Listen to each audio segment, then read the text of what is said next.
Assalamualaikum warahmatullahi wabarakatuh. Alhamdulillah wassalatu wassalamu ala Rasulillah amma ba'du. Yang kami hormati Ibu Turisih Widyawati MPD selaku dosen mata kuliah Sosial Media Branding serta teman-teman kelas B13 PJJPAI. Kami di sini kelompok 3. Saya Hafsah Hoirunisa sebagai moderator dan ada 4 teman saya.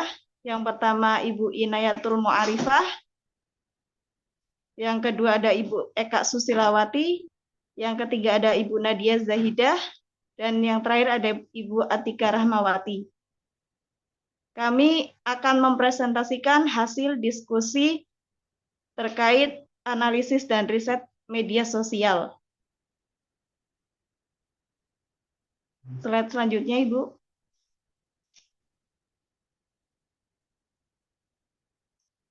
Berfokus tentang SWOT, benchmarking, riset audiens, tren konten, dan algoritma media sosial.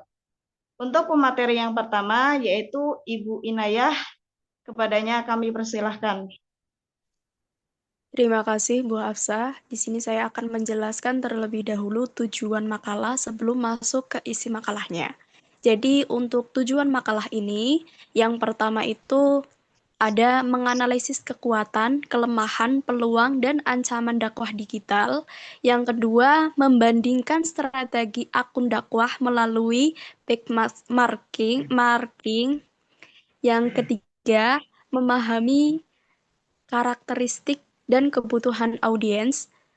Yang keempat, mengidentifikasi tren konten yang efektif. Dan yang terakhir itu ada tujuan menjelaskan peran algoritma dalam memperluas jangkauan dakwah. Selanjutnya, untuk pemateri yang selanjutnya dipersilahkan. Bisa dilanjut Bu Inayah yang analisis SWOT dakwah digital. Baik, Bu. Masuk ke isi makalahnya ya berarti, Bu. Analisis SWOT digital. Jadi di sini dijelaskan kekuatan dari analisis SWOT digital itu ada tentang jangkauan global, berbagai format konten, dan juga interaktivitas tinggi.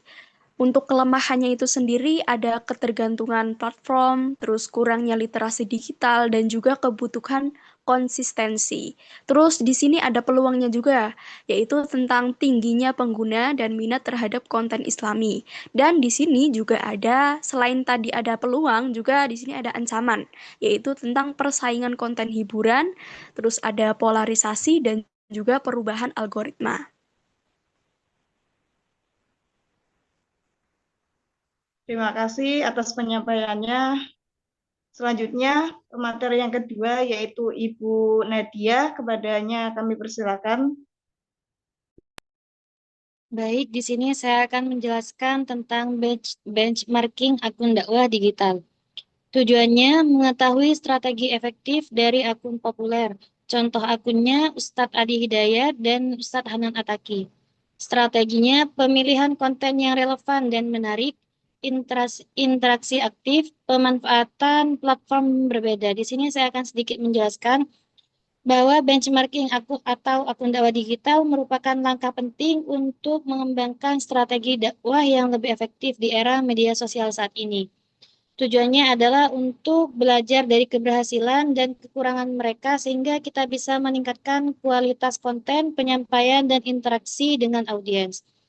Selain itu, penting juga untuk memperhatikan bagaimana akun-akun dakwah yang berhasil membangun komunitas online yang aktif dan saling mendukung, sehingga pesan dakwah itu tidak hanya sampai, tapi juga meresap dan diaplikasikan dalam kehidupan sehari-hari.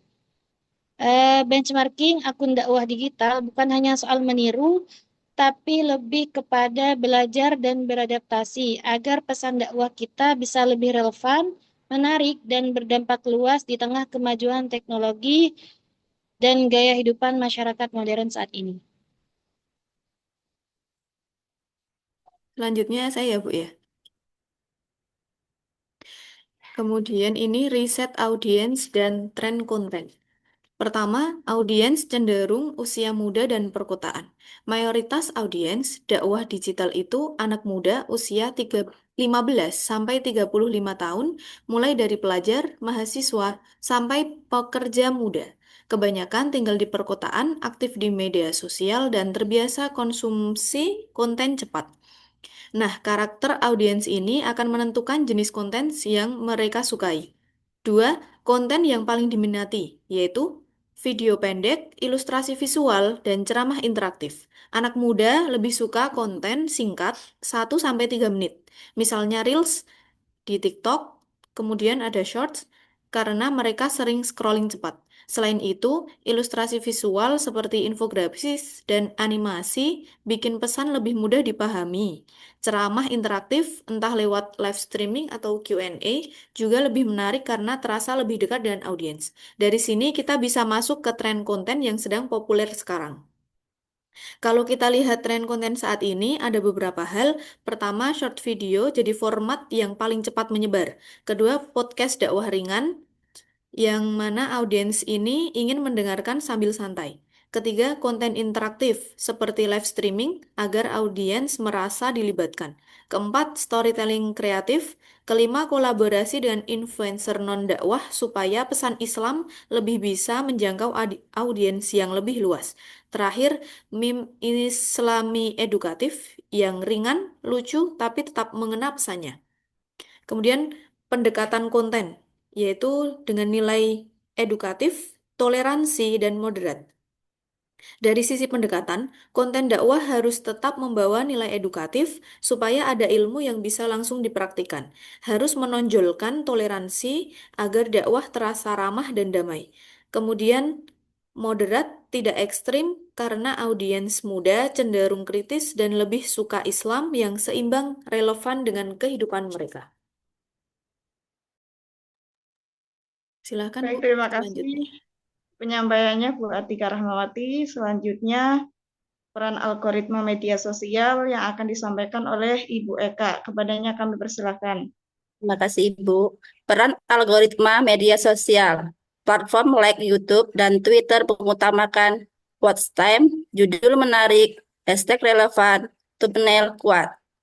Optimasi algoritma, konsistensi posting, kolaborasi penggunaan SEO.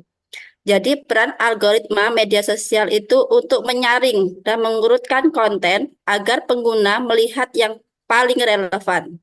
Menyesuaikan rekomendasi berdasarkan minat, kebiasaan, dan interaksi pengguna. Membantu platform mengelola arus informasi yang sangat besar. Mendorong keterlibatan engagement dengan penampilan konten yang dianggap menarik. Ya, Ibu. Terima kasih disampaikan. Selanjutnya, saran dan penutup. Di sini pendakwah harus konsisten. Tim riset dan analisis konten juga harus baik.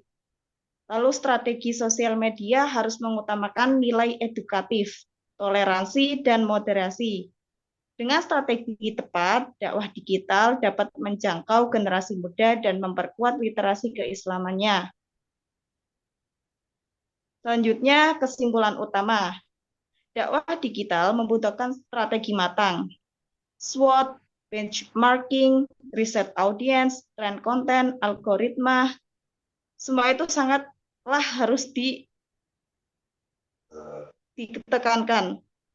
Yang terakhir, kekuatan utama, jangkauan luas dan interaktivitas perlu adaptasi dan inovasi agar tetap relevan dan efektif. Sekian yang dapat kami sampaikan. Terima kasih sudah menonton video kelompok 3 ini. Apabila ada pertanyaan, boleh ditanyakan di kolom diskusi. Sekian, wassalamualaikum warahmatullahi wabarakatuh.